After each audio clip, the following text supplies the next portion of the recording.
નમસ્કાર,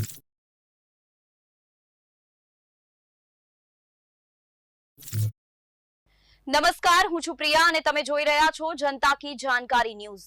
નજર કરીએ આજના સમાચારો। મોટા લાઈજા ગામે વિશ્વ ડાયાબિટીસ દિવસ ઉત્સાહભેર ઉજવાયો। ડાયાબિટીસ શિક્ષા પોથીનું વિમોચન કરાયું અને ફિલ્ડ વર્કરોને તેનું વિતરણ પણ કરાયું।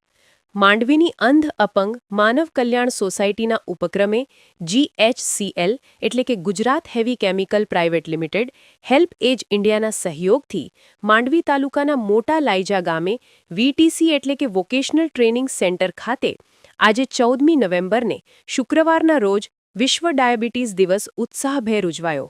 માંડવીની અંધ અપંગ માનવ કલ્યાણ સોસાયટીના પ્રમુખ શાંતિલાલભાઈ ગણાત્રાએ માહિતીસભર શિક્ષણ સેમિનારને દીપ પ્રગટાવીને ખુલ્લું મૂકતા જણાવ્યું હતું કે દરરોજ વોકિંગ કરવું જોઈએ, તેથી ડાયાબિટીસનું પ્રમાણ ઘટી શકે છે। તેમણે યોગ કરવા ઉપર ભાર મૂક્યો હતો।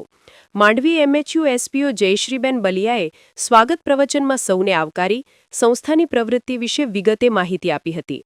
માંડવીની અંધ અપંગ માનવ કલ્યાણ સોસાયટીના મંત્રી દિનેશભાઈ શાહે સંસ્થાની સેવાકીય પ્રવૃત્તિઓની માહિતી આપી હતી અને જણાવ્યું હતું કે આજે દિન પ્રતિદિન ડાયાબિટીસનું પ્રમાણ વધતું જાય છે, તેથી ખાનપાનની જીવનશૈલી બદલાવી અવારનવાર ડાયાબિટીસનું ચેકઅપ કરાવી ડોક્ટરની સલાહ પ્રમાણે દવા લેવા જણાવ્યું હતું। માંડવીની અંધ અપંગ માનવ કલ્યાણ સોસાયટીના ટ્રસ્ટી અને પ્રોજેક્ટ સંયોજક ડોક્ટર આદિત્યભાઈ ચંદારાણાએ દ્રશ્ય શ્રાવ્ય સાધનો દ્વારા સમતોલ ખોરાક, કસરત, વજન નિયંત્રણ, તંદુરસ્ત જીવનશૈલી તથા રોગ માટેની સ્વશિક્ષા વિશે વિગતવાર માર્ગદર્શન આપેલ હતું। લાઈજાના કચ્છી સાહિત્યકાર વિશ્રામભાઈ ગઢવીએ માંડવીની અંધ અપંગ માનવ કલ્યાણ સોસાયટી અને GHCL ફાઉન્ડેશનની સેવાકીય પ્રવૃત્તિઓની સરાહના કરી આયોજકોને અભિનંદન પાઠવ્યા હતા। આ પ્રસંગે મંચસ્થ મહાનુભાવોના હસ્તે ડાયાબિટીસ શિક્ષા પોથીનું વિમોચન કરાયું હતું અને ફિલ્ડ વર્કરોને તેનું વિતરણ કરાયું હતું।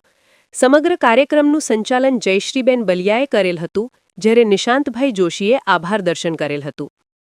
આ સેમિનારમાં CSR in charge Kalyanbhai Gadhvi, Nareshbhai Hirani, Mandvi MHU ટીમના ડોક્ટર સંદીપભાઈ ભાગવત, જખુભાઈ ગઢવી, જીનલબેન મહેતા, હેમાંગીબેન અને અર્જુનભાઈ મહેશ્વરી ઉપસ્થિત રહીને સહયોગી રહ્યા હતા। માંડવીની સંસ્થાના શૈલેષભાઈ મીઠાવાલા પણ સહયોગી રહ્યા હતા। સ્ટોરી રમેશભાઈ ભાનુશાલી નલિયા।